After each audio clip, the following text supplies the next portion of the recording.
Hello, vinyl community. I get to talk today about my first vinyl safari of 2019. I headed out to the East Bay. It was actually the second time that week I had been to Berkeley because I got to see the current incarnation of the Soft Machine playing at the Freight and Salvage.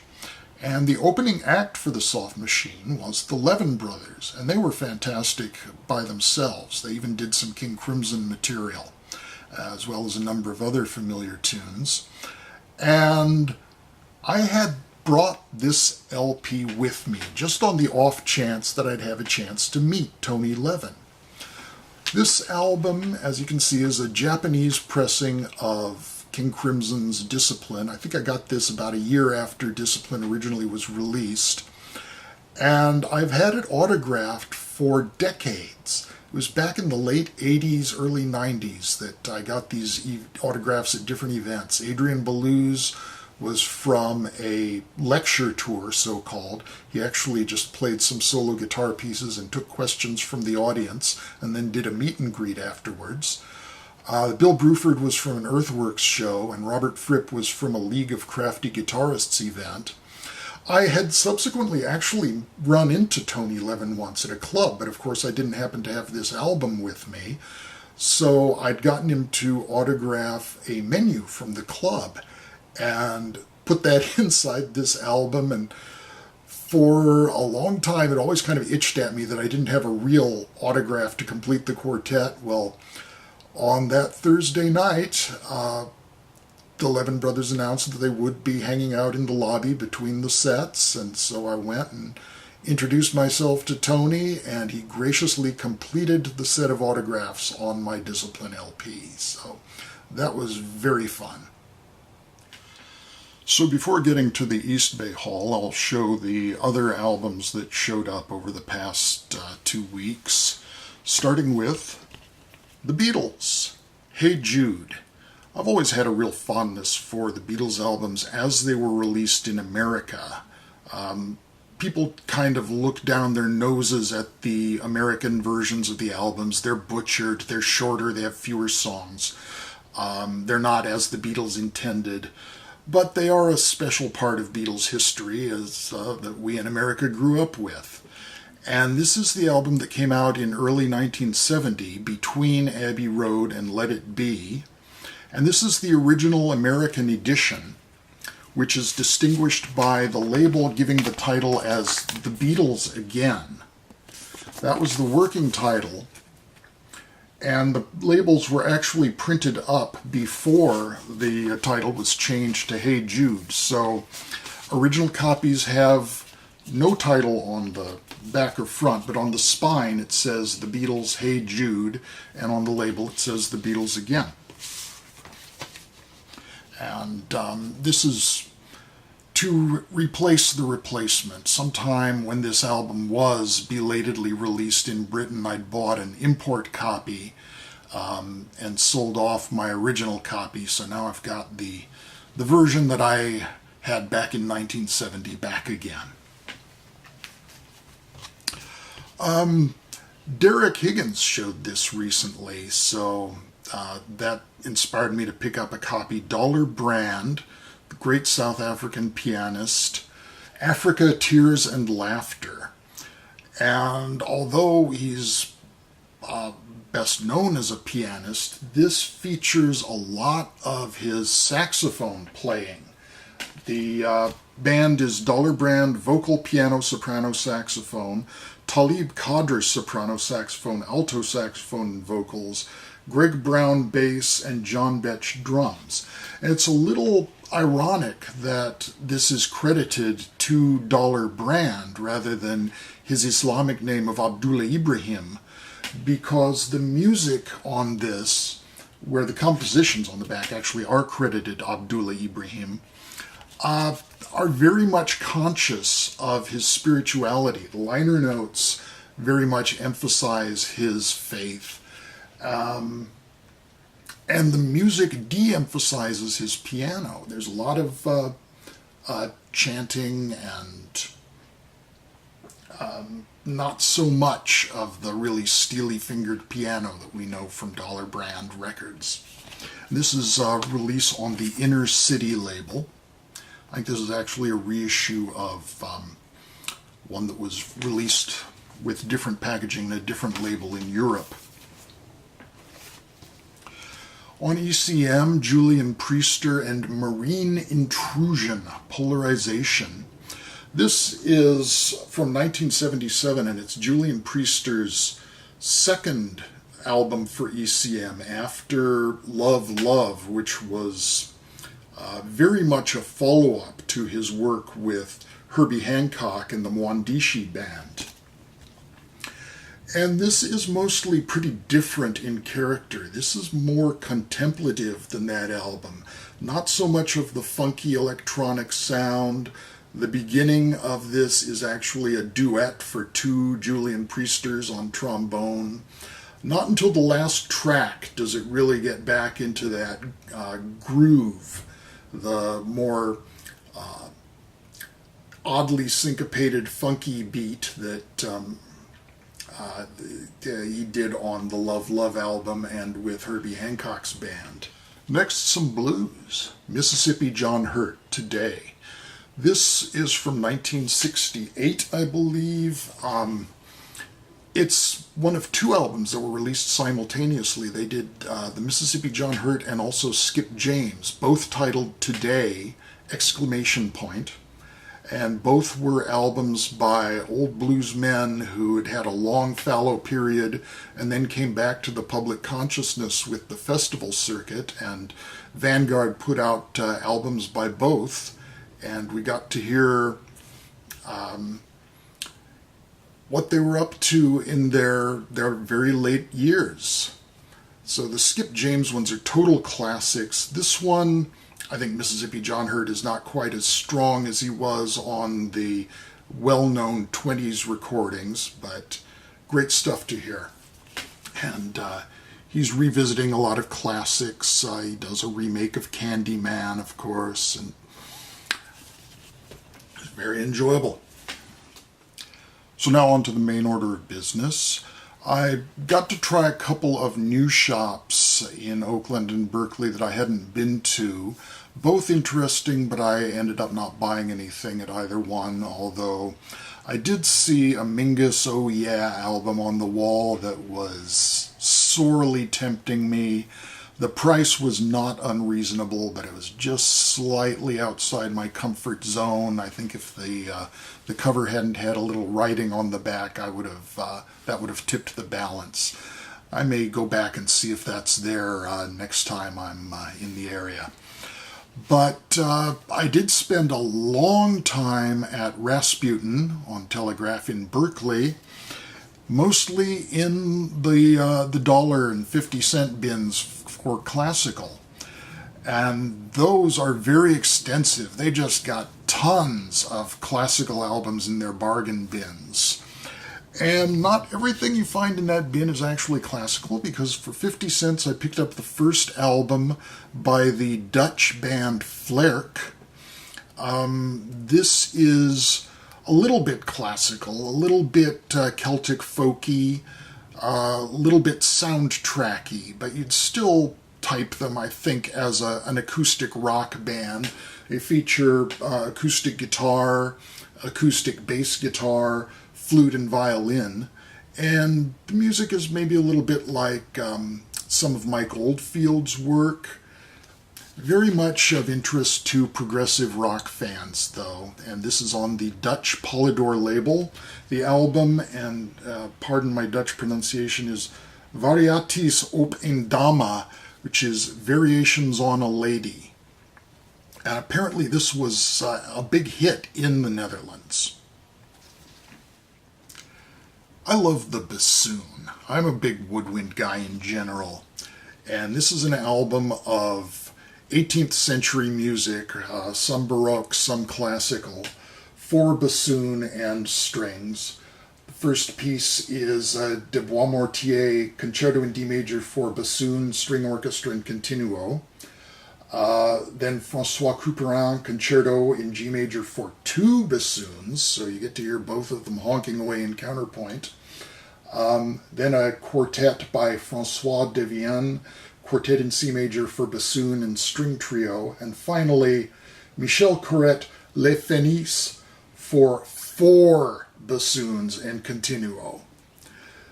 Continuo basically means accompaniment. It's a harpsichord, sometimes a harpsichord and a bass instrument playing chords, and they have a special kind of shorthand notation that the players read from. This is really not very exciting to me, but it was just interesting to hear once. For 50 cents it was worth it. Not something I'll really keep in my collection. One of our greatest and most venerable living composers is the Polish composer Krzysztof Penderecki. And I found two albums by him in the bins, both reflecting different aspects of his Catholic faith, which is a very important part of his life. The first is the Magnificat, the setting of the famous prayer that's been said by many composers. And this is a serious devotional work. The other is his opera, The Devils of Ludon. And this shows a very different side of the Catholic Church because it details the horrific torture and execution by burning of the priest Father Grandier. This is actual history.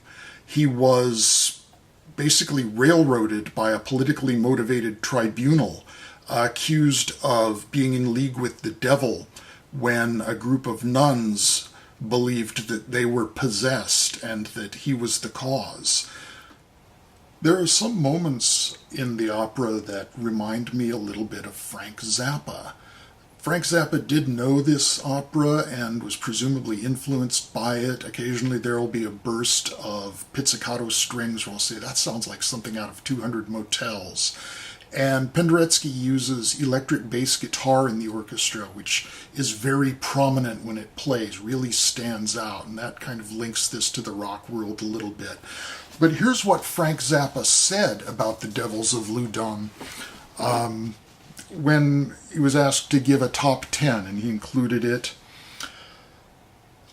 He'd just been mentioning Abbey Road as a very well-engineered album. So he says, The Devils of Ludon, Krzysztof Penderecki, because it's also an extremely well-produced album, and I think it's an excellent piece of dramatic music.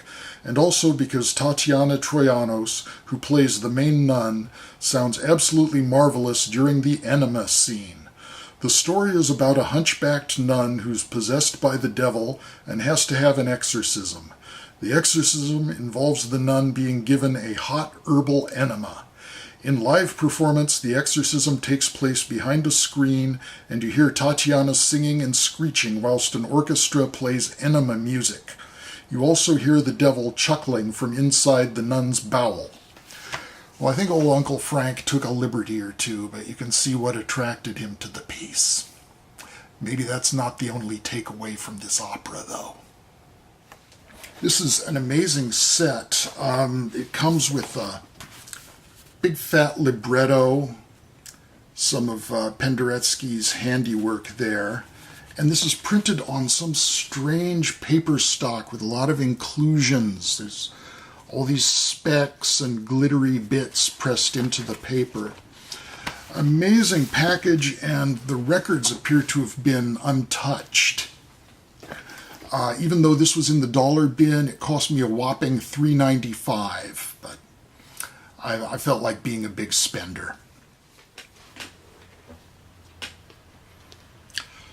Still in the dollar bin, a sound showpiece with a lot of nudeness on the cover. This is the Symphonie Concertante by the Belgian composer Yosef Youngin. This is a piece for organ and orchestra. The organist is Virgil Fox. Virgil Fox was what is technically known as a real character. I got to see him live around 1972, I think it was, and he had an act that he did in the 70s. He toured rock venues. I saw him at an outdoor amphitheater with a touring organ, and it was called Heavy Organ. He did a live at the Fillmore and the Fillmore East. He did a live at Winterland album, and in between the compositions, he would hold forth on the glory of Bach. He was like a cross between Liberace and a Baptist fire and damnation preacher, only instead of preaching about Jesus, he preached about Bach. And those are worth a listen. They're quite a hoot, and he's a hell of an organ player too. This is a piece that's, as you might guess from the sound showpiece billing, not so much serious as very flashy and dynamic, and really actually is quite good. Not as shallow as you might think from that, but also not the most serious music in the world. Okay, one more from the dollar bins. This is one I'd been looking to fill a hole in my collection for a while. This is an album that I had back in the day. Beethoven's Emperor Concerto by Robert Casadesus on piano and Hans Rosbaud conducting, Concertgebouw Orchestra of Amsterdam. This is Beethoven's fifth piano concerto, nicknamed the Emperor by his publisher, not by Beethoven. And it's a little ironic that they use a picture of the young Napoleon on the cover of this album to illustrate the concept of an emperor, because it was the Third Symphony, the Eroica Symphony, that Beethoven dedicated to Napoleon. And the legend goes that when Napoleon declared himself an emperor, Beethoven tore up the dedication, saying, "He's just another Tylarant like all the rest." So, this is in beautiful condition for $1, and this is on the 70s version of the Columbia Odyssey label. And not from the dollar bin, though perhaps it should be. Greatest Hits of Eric Burdon and the Animals. And I've been looking for a good condition copy of this one also to return to my collection. This is one I had, I'd gotten it for Christmas 1970. And I sold it off when I had all the other Eric Burdon things. We'd had all the same songs, but I wanted to have this back, and I wanted to have the original pressing. This copy looked really nice in the store. In my defense, I'd been spending like a couple of hours on my knees squinting at records in the poor light in the bins, the dollar bins. So when I found this, I didn't notice through the plastic sleeve that this actually has a tear that is a hole that's been punched clear through the album onto the back. Fortunately, the record wasn't in there when this happened. The record is the second pressing, so not the version I really wanted anyway. This is the version with the Polydor credit on the label. It's an intermediate version, though, because for a time they had the Polydor labels, but the MGM sleeves. Later copies would have the Polydor address on the back's cover. So, good to listen to, but I'll be looking to upgrade that copy. This one's going to end up as packing material in somebody's shipment.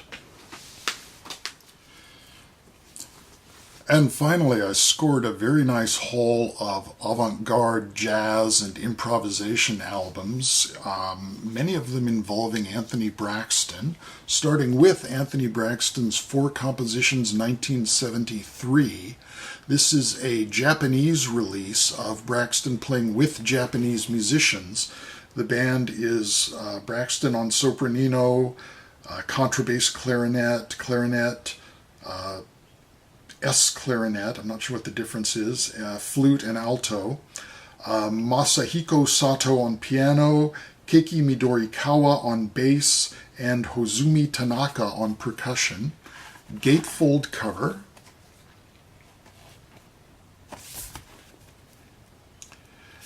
And this is on the Denon label with a sticker over something. Even on the label itself, there's a gold denim sticker. So I'm not quite sure what the story is behind that. An album on the Jappo label by Stefan Mikas. This was his first album for Jappo, or the Jappo ECM family, Implosions. And this comes with a nice little insert showing the various ethnic instruments that he plays. This is all his own playing, overdubbed in multiple layers. Wonderful album from 1977. Archie Shepp and Philly Joe Jones with Anthony Braxton. 2 tracks, The Lowlands and Howling in the Silence. And when you put this on, the first thing that greets your ears is screaming. So you know this is going to be a high-intensity album.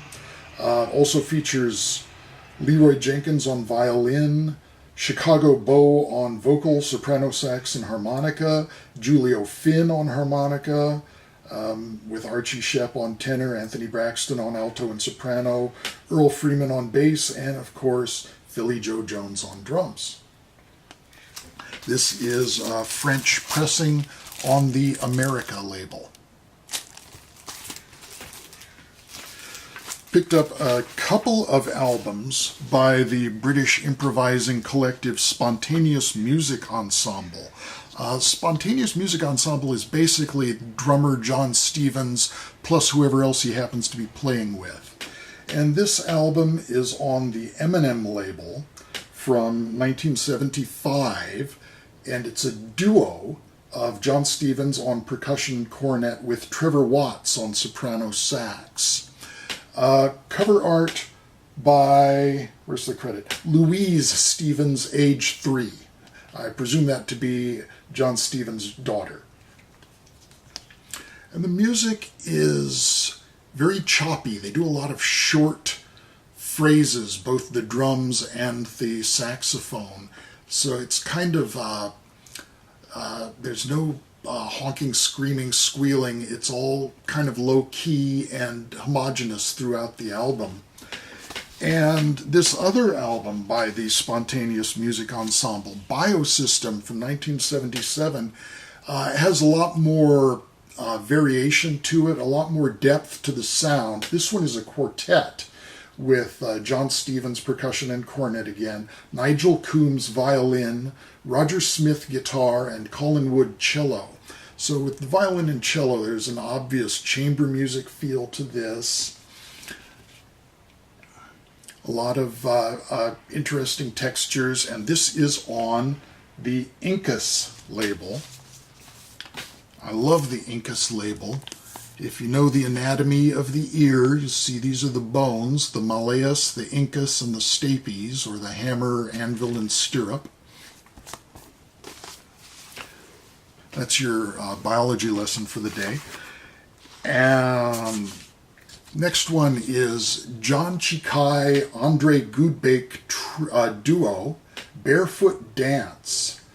This is kind of like Anthony Braxton. No Anthony Braxton involvement, but John Chikai is probably most famous for participating in the John Coltrane Ascension session.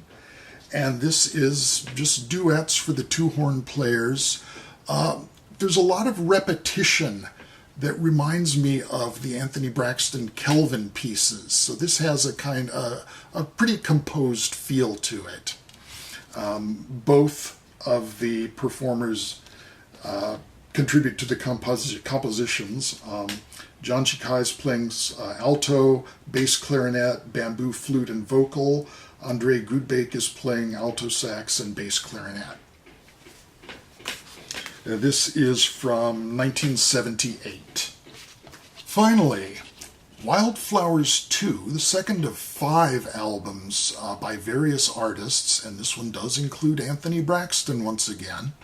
This is documenting the New York loft scene of the 70s, and The first piece is a wonderful kind of spiritual jazz thing by an ensemble called Flight to Sanity, which includes the Art Ensemble of Chicago's Don Moy on conga, Harold Smith on drums, Bayard Lancaster on tenor sax, Art Bennett on soprano sax, Olu Dara trumpet, Sonelius Smith piano, and Benny Wilson bass.